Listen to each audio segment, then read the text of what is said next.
All aboard!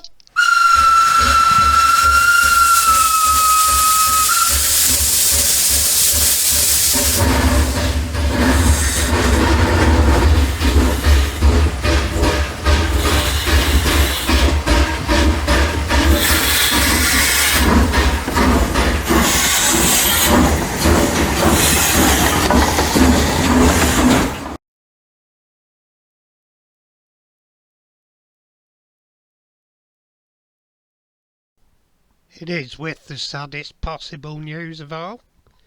I join you with this video. Today we lost our Queen Elizabeth II, who has served us outstandingly. I've never ever known any other royal in charge, so to speak, and she'll be exceptionally sadly missed. So I guess it's now handing the reins over to Charles, and I suspect he'll hand it over to William. But anyway, R.I.P. Lizzie, you did a fine job. And this video is going to be of the hornby, whatever it was, I've put it in the heading, and it reminds me of the Prussian T11 locos that operate in Minden in Germany. I actually saw them there when they were first setting up the line in that was 78. They started operating in 77, and it's the hornby R256. They actually did the number 256 on it as well, and it has no connecting rods and it's fairly rough, needs a cleaning, little bit of a service and new connecting rods on. I've took the body off and here I'm taking the motor out, and it's fairly well, it's simple clipped together, this one. No hassle in it. It's an older motor than the normal hornby or 4-0 motors. And here I'm unclipping the coupling, taking it out for attention because it's bent, etc. Over enthusiastic kid bent it, I guess.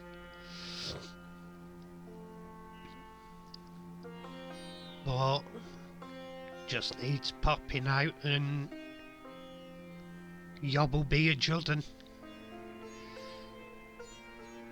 And here I'm removing the pickups, give the wheels, well, give the chassis a quick clean. I'll be rinsing it in water so I don't want water stuck behind the pickups. I'll be giving it a good scrub in water and soap water and a good rinse after. So there we go, there's the pickups out. And here I'm just giving the motor a clean up with meths.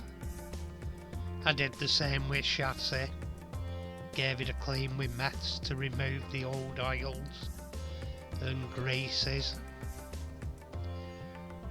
and does a fine job of it. And at this point I'm removing the suppressor or whatever you call it. It was just to suppress interference from the motor.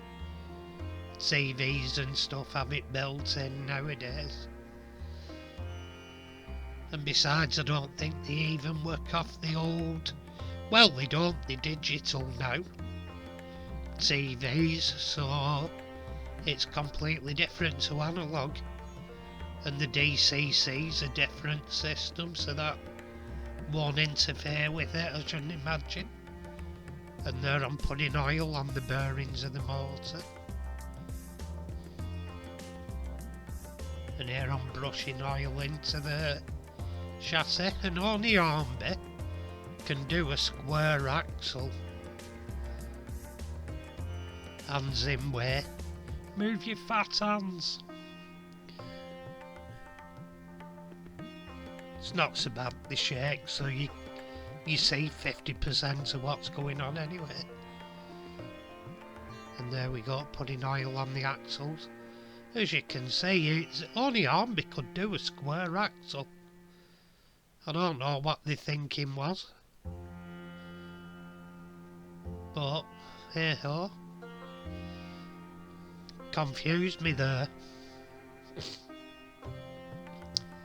I understand it so the gear doesn't slip on the shaft or the wheels, but it's to go through the actual chassis.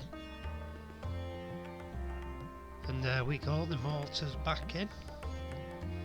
Half of the clip-on area was broken, but to be fair, the loco body does some of the job holding the motor in place anyway, so it won't be going anywhere. And here we clip in the pickups back in. They just clip in and up. Go on that locating tooth there.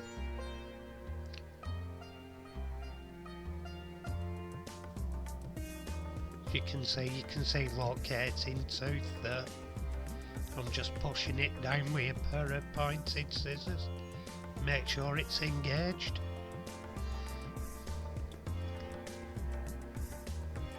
And here we go.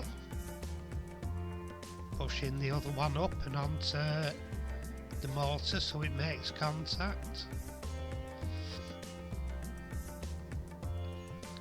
There we go, it's out and on the spring area where the carbon brushes are out by the spring.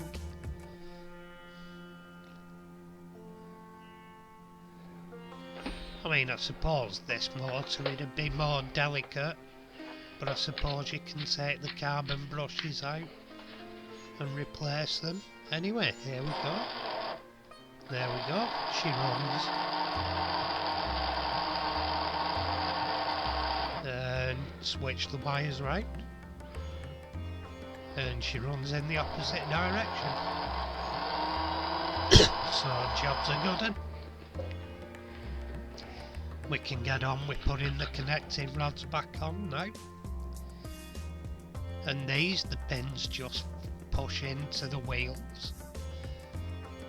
You've got to make sure the pins are on the right wheel and holding the right rod in the right place.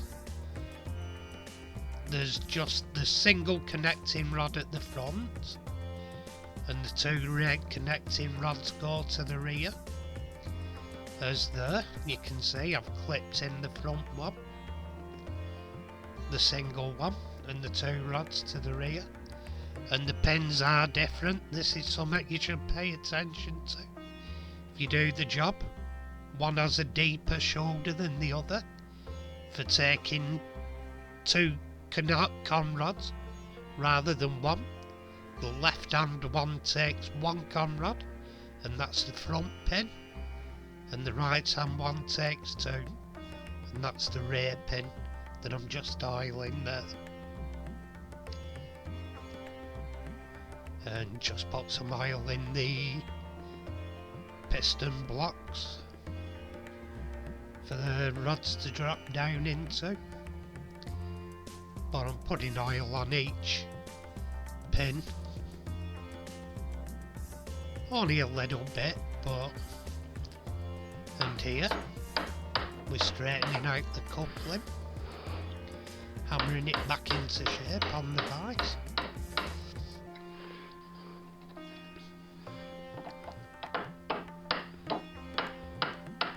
I also bent it with a pair of pliers as well, where the hammer wasn't working 100%, and that did a good job.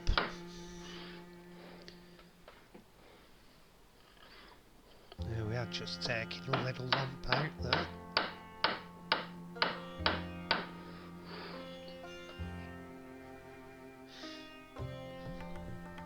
And here we go. fitting the coupling back in. It has one single pin downwards, and I'm guessing, I didn't look, but I guess there's 2 pins, one on each end, on the upper part of the plastic.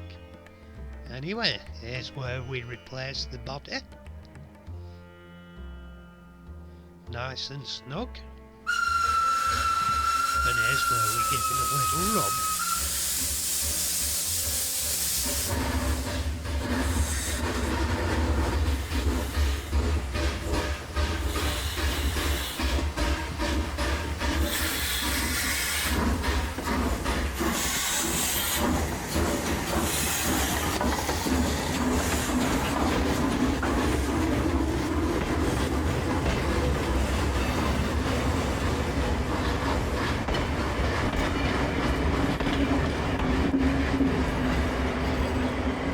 Anyway, here's where we started off.